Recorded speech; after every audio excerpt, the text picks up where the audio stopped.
Hi everyone, welcome back to the Kitaholic Kits YouTube channel, and I am coming at you today with a 9x12 layout, and I am using that wreath paper. I have always wanted to use these beautiful wreath papers that so often come in these new releases, and they are always a wreath that is centered in the middle of a 12x12 paper. Now, I am scared of doing 12x12, so I tend to avoid these papers, but they're so beautiful that this time I saw it and those colors just spoke to me and I just decided I have to try it. So I am doing a half wreath style paper, and I mainly just wanted to do it to show everyone how it looks when you do a sort of semicircle type wreath layout. It's one of the most striking and beautiful types of layouts that you can create because a lot of the work's already been done for you. You just need to kind of find a place to put your photo. Now, as well, I've been rambling, you would have seen that I matted my photo on some papers from this month's kit, and then I just marked out where on this wreath I wanted to place it. Now, I am using the flowers that came in the die cut pack, and the reason why I'm doing that is because the flowers are slightly less saturated than the flowers within the wreath, so they didn't blend too much into the background, and then also I could create a bit of dimension. So what you'll see I'm doing here is I'm actually sticking down one corner of all of these flowers or clusters, and the opposite side, so the part of the flower that goes underneath the photo is stuck flat to the paper, and then on the opposite side I create a bit of dimension by making it look as though the flowers is coming off the page using my little foam squares there. And I do this over and over again, and I'm actually showing you more so than I would normally show you how I do it because I think it's important to kind of see it happen.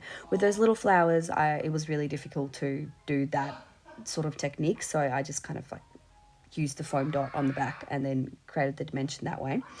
And then I'm sorry, I've just recovered from COVID, so my voice is a bit off. And then I'm also going to prop up the photo using foam squares as well, but slightly different ones. These ones are not quite as dimensional, so there's a little bit of dimension, but they're not quite so thick. I was ahhing about putting flowers over the photo, but I thought that might have looked a bit much. So instead I'm going to use this chipboard piece that fit well with the photos.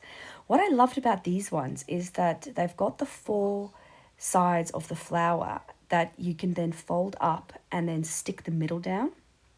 And I absolutely adore how they look on the final layout because they really look like they're blooming from the page. So I'm choosing two flowers to do this with, and you can see I just hold down the center to make sure that sticks down, and then the rest of it looks very dimensional and lovely. So while I'm holding that down, I thought that needed one more dimensional flower, so I'm just picking one from the bottom that I didn't think will be missed, and I'm sticking that down the top, or up the top. I just want to do a little bit of a cluster here. I take away any of those little floral pieces, but I do the love heart, the camera, and those beautiful gold dots. The bottom corner, I am going to put some butterflies because butterflies and flowers, they just make sense. They go together and the colors all looked really well together. So there's that. You see me make a little mistake here now. I'm going to add my journaling, and really the only spot left for it was on the right side of the photo, but it got all wonky and I hated how that looked, so I'm going to just show you how I'm going to cover that up. The biggest label I could find was this one, and that actually didn't cover up my entire lot of journaling, so I am adding some more chipboards. I'm building little phrases there down the bottom just to cover up the rest of that journaling. And once that's done, you never know that there's been some stupid wonky journaling underneath there. And I'm going to re-add the journaling and call the layout done. Thank you very much for joining me, everyone. I will see you all again next week. Bye.